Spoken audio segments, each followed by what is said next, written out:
Bharati Vidyapeeth police ठाण्याचे वरिष्ठ police निरीक्षक मानसिंग पाटील यांच्या बदली विरोधात नागरिकांचे आंदोलन। पोलीस स्टेशन एक दिंड काढल्यामुळे त्यावर काय सांगतात? मानसिंग पाटलांची बदली फक्त दिंड काढण्यावर झाली किंवा मानव आयोगाने जे त्यांच्यावर कारवाई केली अतिशय चुकीची आहे। कारण गुन्हेगाराला गुन्हेगाराच्या भाषेतून उत्तर दिलं पाहिजे असं माझं तरी स्वतःचं मत आहे आणि पाटील साहेबांनी तेच केलं। जर भारती विद्यापीठ आंबेगाव पठार हा परिसर पाहिला तर क्राईम ब्रँच किंवा क्राईम एरिया असं म्हटलं जातं। पूर्वी आंबेगाव कात्रज एरिया धनकोडी एरिया हा शांत एरिया मानला जायचा, गावाकडला एकदम अतिशय शांत असा एरिया असायचा। पण आता क्राईम रेट एवढा वाढलाय की क्राईम म्हटला आंबेगाव म्हटलं की आंबेगाव पठार येतं, कात्रज येतं आणि ह्या भागामध्ये जर कुठेतरी पोलिसांचा वचक बसवला असेल तर गुन्हेगाराला त्यांच्या भाषेत उत्तर दिलं पाहिजे असं माझं तरी पूर्ण मत आहे।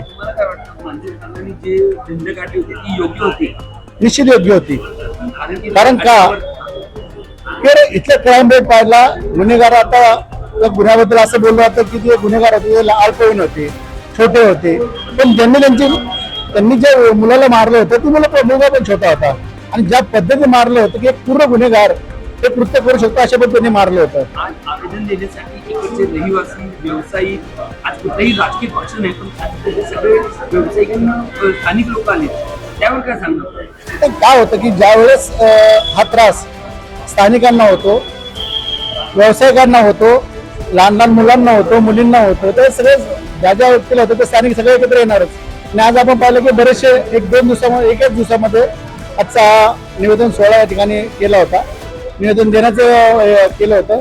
परंतु मोठ्या प्रमाणात लोक या ठिकाणी आले, साहेबांना भेटले।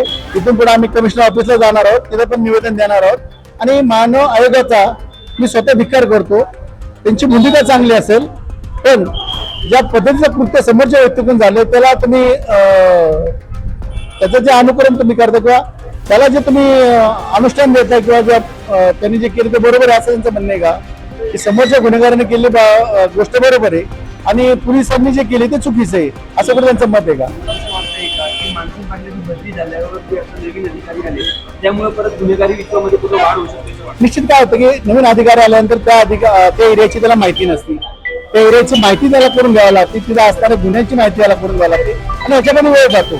जर एखाद्या अधिकाऱ्यावर अशा पद्धतीने जर हे झालं कारवाई झाली तर येणारा अधिकारी पण विचार करतो ना की उद्या आपलं काय आहे, त्या पद्धतीने काम करा पण त्या पद्धतीने पूर्ण ताकद पूर्ण अधिकारी वापरत नाही आणि मग अशाच गुन्हेगारांचा यांचा रिपोर्ट। तुमच्या स्वप्नातील घरासाठी एक विश्वासू नाव golden eye real estate. Sangli असो किंवा पुणे, कोल्हापूर, मुंबई व इतर महाराष्ट्रात कुठेही प्रॉपर्टी डीलिंगसाठी, खरेदी विक्रीसाठी तुमच्या विश्वासू पार्टनर। प्रॉपर्टी डीलिंग, रिडेव्हलपमेंट आणि रिअल इस्टेट कन्सल्टन्सी, सर्व सेवा एकाच ठिकाणी, योग्य मार्गदर्शन, पारदर्शक व्यवहार। आजच संपर्क करा golden eye real estate. Proprietor Shri Piyush Bhate, Sangli.